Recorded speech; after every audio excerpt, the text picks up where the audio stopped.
Hi there guys, and welcome back to another video. As you've seen on the last video, I was lowering the front of my T4 and you've seen how I lowered it just doing the torsion bar, which was brilliant. But if you have done that and not replaced the shock absorbers, you will find that you're going to have a very bumpy ride. So highly advisable that you actually replace them as well. I have actually got a set of used shocks. If they do actually work, just a little bit of surface on them. So I'm going to get that done now. It's quite an easy job. I do want to thank you guys for liking and subscribing. My channel seems to be doing quite well recently, so thank you very much for all of that. If you're not already subscribed, I would very much appreciate, and hit that thumbs up. It does help me grow. Anyway, today I'm going to be replacing this bad boy here. There's just one bolt in the back, at the bottom, and then at the very top there it just basically screws into this. So should be quite an easy job. I have already got it jacked up and on an axle stand and the tyre underneath the van, just for that little bit of safety, just in case. So all I've done here is undo this bolt. It's a 21. I didn't have two 21s, so that socket's a 22. And on this end where it's actually the nut, I put the 21. And I have used the jack underneath the ball joint just to hold the whole assembly up. I have put the jacks down underneath just to hold it all up again, and then just undo away. There we go. There's that.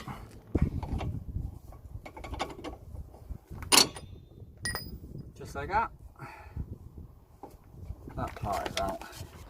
So it's about an hour or so later now, and I'm actually somewhere different, because whilst trying to undo that bolt under there, this top captive nut keeps spinning, and because of that I can't take that last bolt out. So I've came over to a friend, Thomas, who owns a welder, who's going to now weld that so I can hopefully undo that bottom nut.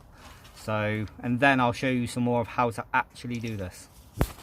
And welcome back to another day. We didn't get it finished the other day because it got dark and it started to rain. So back here with Tom again, and we're going to finish off what we're doing. Not quite sure where I left off, so I'll just essentially start again. But all you've got to do to undo it is there's a 17mm bolt up here. There's a 21 bolt that goes through the bottom of the shock and another one on the other side, so you need two. That's easy to come off, and another 18mm, ouch, just there. As you can see, it's a bit battered, and we did have to weld the top of it because the top of that nut there, which is under all this weld, is supposed to be a captive bolt basically and shouldn't spin, but it kept spinning. So as you can see, we have welded it. Obviously it's not the prettiest, but it does hold it and work. Once you've got all those three bolts out, this arm here comes out with the strut, and then I will show you that in a minute. So let's put you on a quick time lapse and you can see this. A little song about it. I've been moving calm, don't start no trouble with me. Trying to keep it peaceful, that's a struggle for me. Don't pull up at 6 AM to cuddle with me. You know that I like it when you love it. So managed to do that, and that is the long bolt that goes all the way through the bottom of the strut. And as you can probably see, it's now completely and utterly dropped,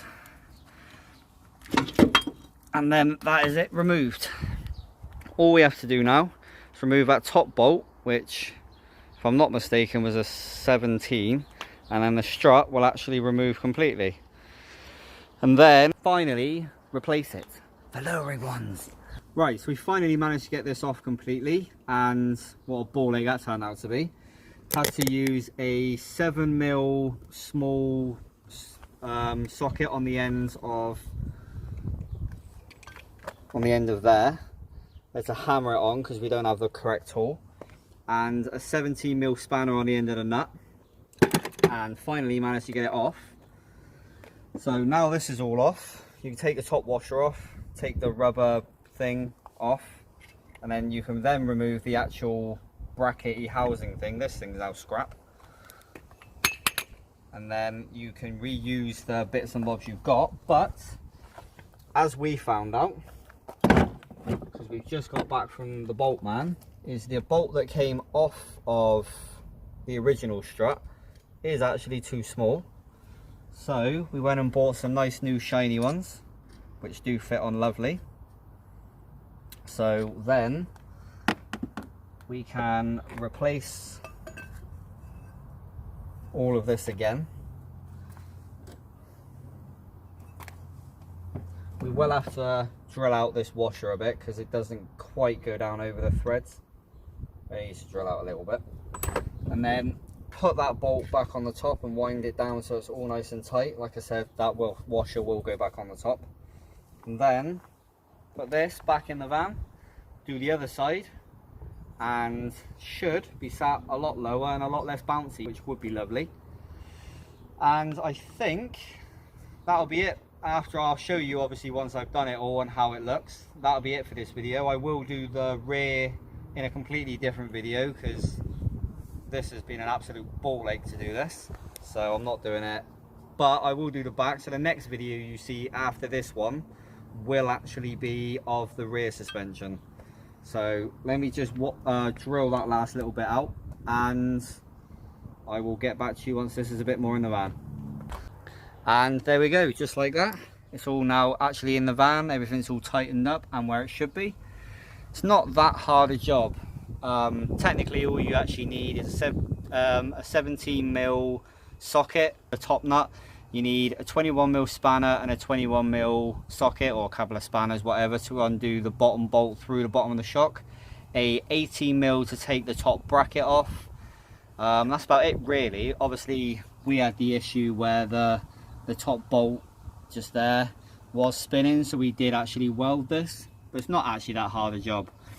We're going to go throw the other side in now, and I will pick the camera back up when I'm about to put it back on the floor and see how it's finally sitting. So catch you in a sec.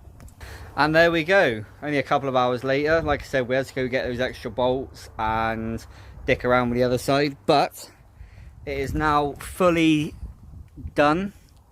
Apparently I'm shaking, sorry about that. But I'm going to let these struts settle a little bit because they have been sat in his garage for a while, and then I will be lowering it a little bit more using the torsion bolts. So a couple more days I will be getting it like that done, and we're going to have a look now at doing the back. Like I said, the next video will be us attacking the back and getting that low, because as you will see, the height of the back is absolutely disgusting. So I want to get that lower. So the next video will be us lowering that.